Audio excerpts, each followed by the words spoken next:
What? You gonna wash your hands? No, 'cause I'm evil. Behind every brave and valiant hero is usually an evil villain, a character whose purpose is to be at odds with the good guys and prevent them from accomplishing their heroic deeds. And when it comes to the world of animation, there are plenty of fantastic characters to pick from. Villainous characters have been around since the very beginning of animation and have evolved over the years. They come in every shape and size, and sometimes even steal the show. Some of my favorite fictional characters are villains. They typically have a more interesting dynamic and story about them. So I'm going to share with you all my top 10 favorite villains from cartoons. For the record, this will not include movies, since that would be too easy, and Disney would take up almost half the list. And you are wearing his merchandise!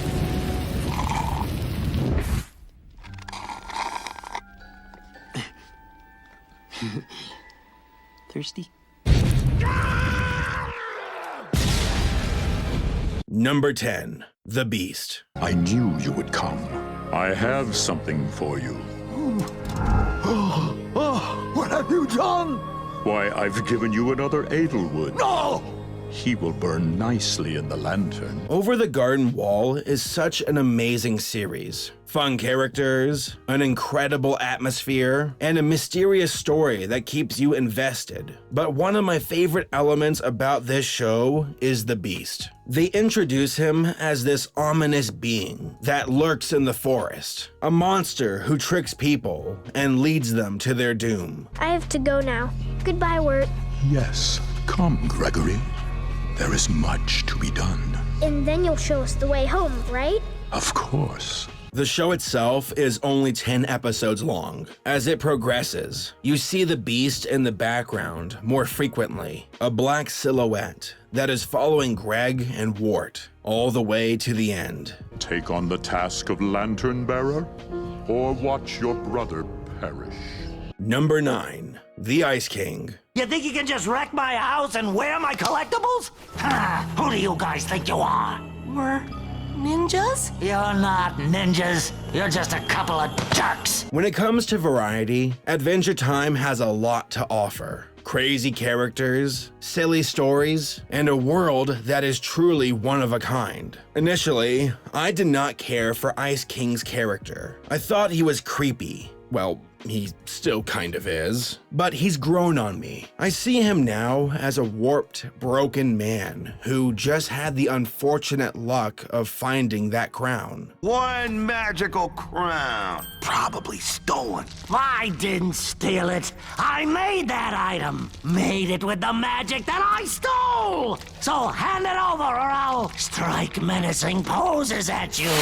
Cool it, inmate! His humor has grown on me too. The way he interacts with Finn and Jake cracks me up. He isn't some nefarious villain who wants to take over the world. Instead, he's a lonely loser who lacks social skills and awareness. In the name of common decency! So let me get this straight.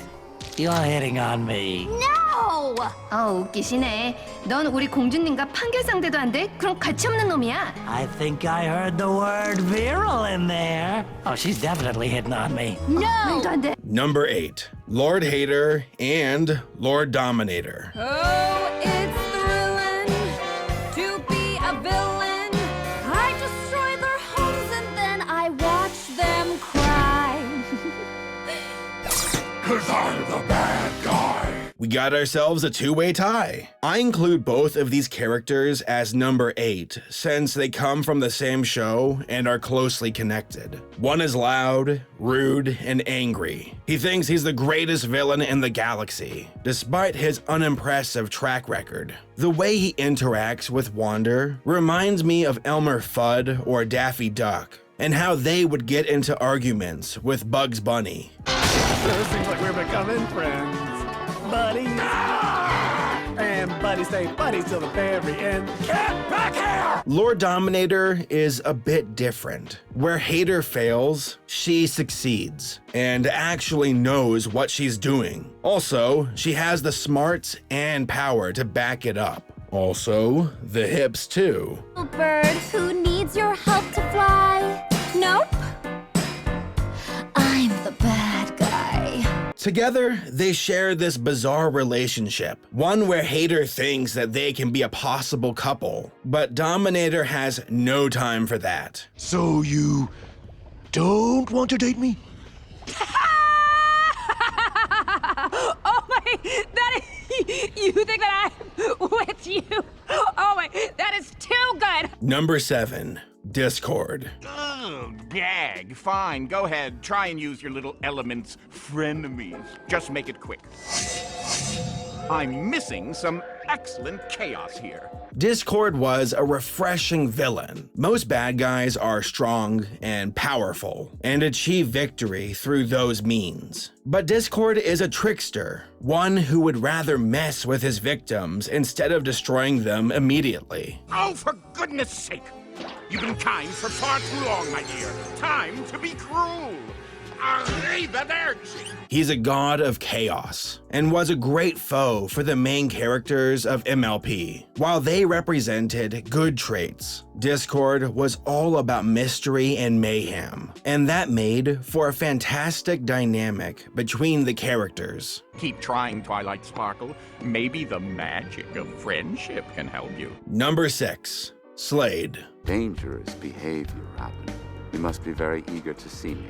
I'm flattered.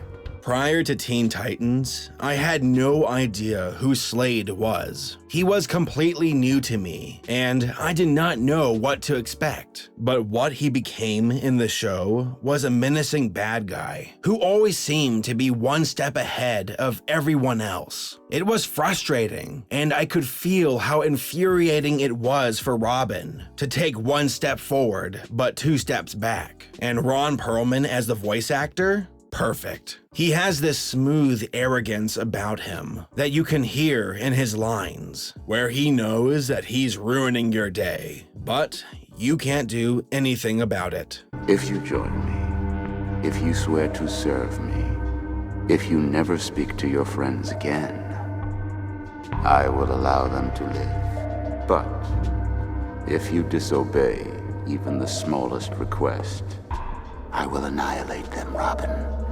And I'll make you watch. Number 5, Bill Cipher.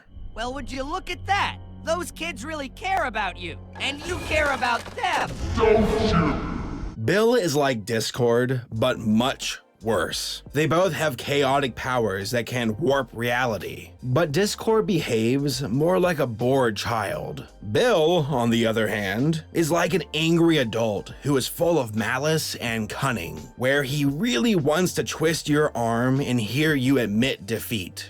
Bill's design is simple, but that works for his character. He can go from being a weird floating triangle to a full-blown monster. I also really like how he relentlessly attacks people. He will toy with their thoughts and emotions before beating them completely. My cuteness! But just like Slade, Bill gets tunnel vision, which allows his opponents to get a chance to fight back. Enough! You know, I'm impressed with you guys. You're a lot more clever than you look, especially the fat one. He's talking about you. Number 4, Azula. That's a sharp outfit, Chan. Careful, you could puncture the hull of an Empire-class Fire Nation battleship, leaving thousands to drown at sea. Because it's so sharp. Thanks. Azula's character arc is one of my favorites in fiction. She starts off as this powerful firebender who is both relentless and cunning. Throughout the series, she would be at odds with the main characters, and they knew that she was bad news and was not to be underestimated. Even without her power, Azula is quite good at playing mind games with people and getting what she wants out of them. But at the end of the series, she starts to unravel. She lost her friends, she was all alone, and she was starting to lose her mind. Even you fear me. No, I love you, Azula. I do.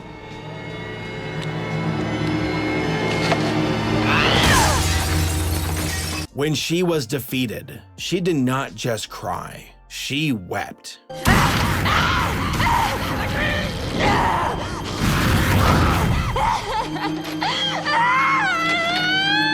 Number 3. Mojo Jojo. Just because you're a super villain, you think you can waltz in here and not pay?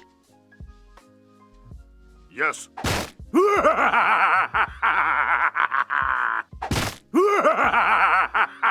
I love Mojo Jojo. The way he talks, the way he looks, the way he and the Powerpuff Girls have this ongoing rivalry where he constantly fails, gets captured, breaks out of prison, and starts all over again. One of my favorite episodes is when a new villain comes to Townsville and wrecks the Powerpuff Girls. Everything that Mojo wanted to do, this guy accomplishes, and Mojo loses his mind.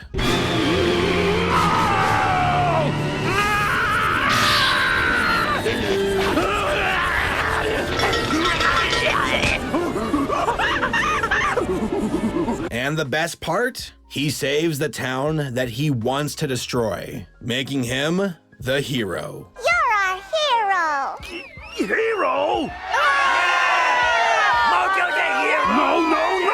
I am a villain! The irony, it's just too good. Number 2, the Joker. You are merely the last tiny cog in my grand design, so don't speak to me again, okay? Now, what is everyone in town talking about? Your fish? I told you not to speak! This one's a bit different, since the Joker is from the world of comics, but I'm talking about the version from Batman the Animated Series. I feel that he's unique enough to be his own thing, and is more than qualified to be on this list. Just like Slade, Joker is a guy who just seems to be one step ahead of the good guys, where he plays you into his trap and has a good laugh at your expense.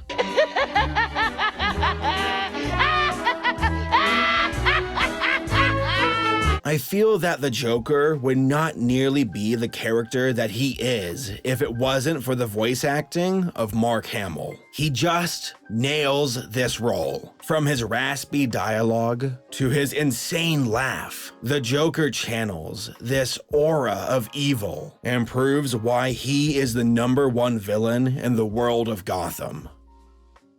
Before we get to number 1, I want to give a shout out to some honorable mentions. The Lich. You are strong, child, but I am beyond strength.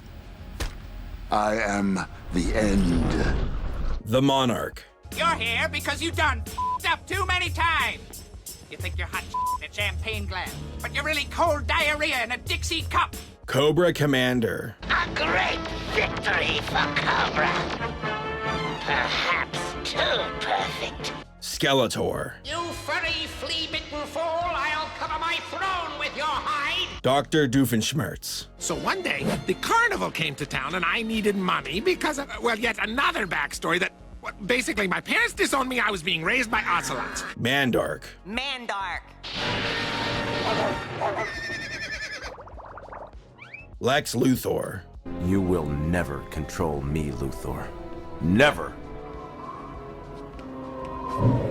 Well then, I guess I'll have to kill you. And Plankton. Goodbye, everyone. I'll remember you all in therapy. But my #1 choice for the best cartoon villain is Aku. Who dares to summon the Master of Masters, the Deliverer of Darkness, the Shogun of Sorrow? Aku!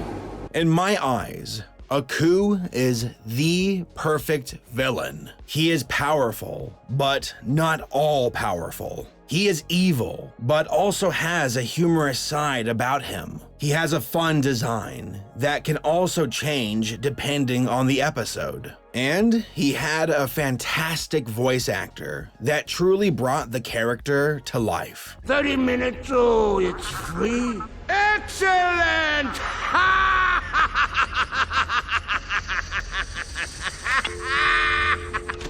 At the beginning of the show, Aku maintained a dignified air about him, where he spoke slowly and behaved more like a demon of pure evil. But as the show progresses, that serious demeanor begins to melt, and his frustration comes across as more comedic. Now, that's not to say he was strictly a silly character. He wasn't. Aku still had moments where he shows why he's so dangerous and evil. Oh, samurai, where are you, samurai?